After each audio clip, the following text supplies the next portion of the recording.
Okay, मी जसं imagine केलं होतं त्यापेक्षा हे काहीतरी वेगळंच आहे. रॉकी भाईच्या टॉक्सिकचा एक टीझर आलाय लेडीज अँड लेडीज नावाने. जास्त नाही 1 मिनिट 39-40 सेकंदांचा आहे. तर चला फटाफट यावर बोलूया.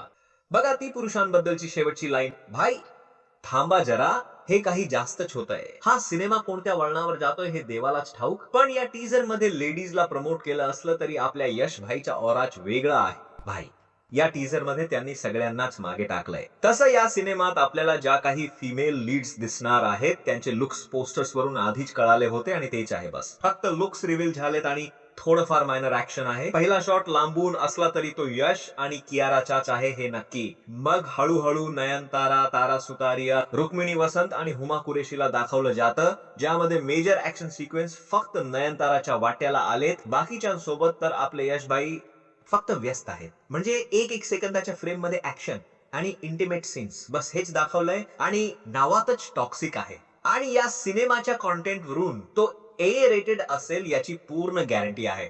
ही पहिली वॉर्निंग आहे. लहान मुलांनी दूर राहा.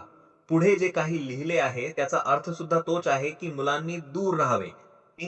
पण ठीक आहे, मला काहीतरी खटकलं ते म्हणजे ओव्हर ड्रामॅटिक लाइटिंग, ज्यामुळे हे खूप अननॅचरल वाटतंय. तुमचं यावर काय मत आहे मला माहित नाही, पण ही लाइटिंग एखाद्या ऍड्स मध्ये असते ना तसं काहीच लाइटिंग सेटअप आहे. पण लेट्स सी गीतू मोहनदास कशा प्रकारची फिल्म मेकिंग आपल्या समोर आणू इच्छितात. कारण असा टीजर आणि असं एक प्रेझेंटेशन एका लेडी डायरेक्टर कडून आणि तेही इंडियामध्ये, भाऊ राडा होणार आहे. तुम्ही लिहून घ्या. हो, हॉलिवूड मध्ये ही फिल्म चालेल, काहीच हरकत नाही. आणि ते खरंच ही फिल्म फॉरेन ऑडियन्स साठी बनवत आहेत तर काय बोलू, बाकी जास्त काही नाही. या टीजर मध्ये पहिले 15-20 सेकंड तर टेक्स्ट मध्ये गेले, मध्ये मध्ये 15-20 सेकंड नावं दाखवण्यात गेले आणि शेवटचे 5-10 सेकंड टायटल आणि क्रेडिट्स मध्ये. तर मोजून 40-50 सेकंडच्या व्हिज्युअल टीजर पकडून चला, ज्यामध्ये जे काही व्हिज्युअल्स आपल्या समोर ठेवले जात आहेत. पहिल्या टीजर पासूनच मी म्हणालो होतो की लाइटिंग खूप डिफरंट वाटली.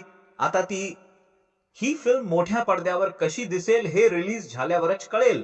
पण यशच्या KGF नंतर एक मोठी फिल्म येत आहे, त्यामुळे मी फक्त यशसाठीच उत्सुक आहे. सध्या तरी या टीजर वरून स्टोरी लाईनचा काही पत्ता लागत नाहीये, पण आय गेस मूव्ही 26 ऑगस्टला येते, तर चर्चेत राहावंच लागेल. कारण तुमची डेट खरंच फिक्स्ड असेल तर पुढच्या 2 महिन्यांत तुम्हाला गाणी, टीजर्स आणि ट्रेलर असे मिळून 3 ते 4 व्हिडिओ अजून पाहायला मिळतील. बाकी या टीजर बद्दल तुमचं प्रामाणिक मत काय आहे? मत आहे कमेंट मध्ये नक्की सांगा.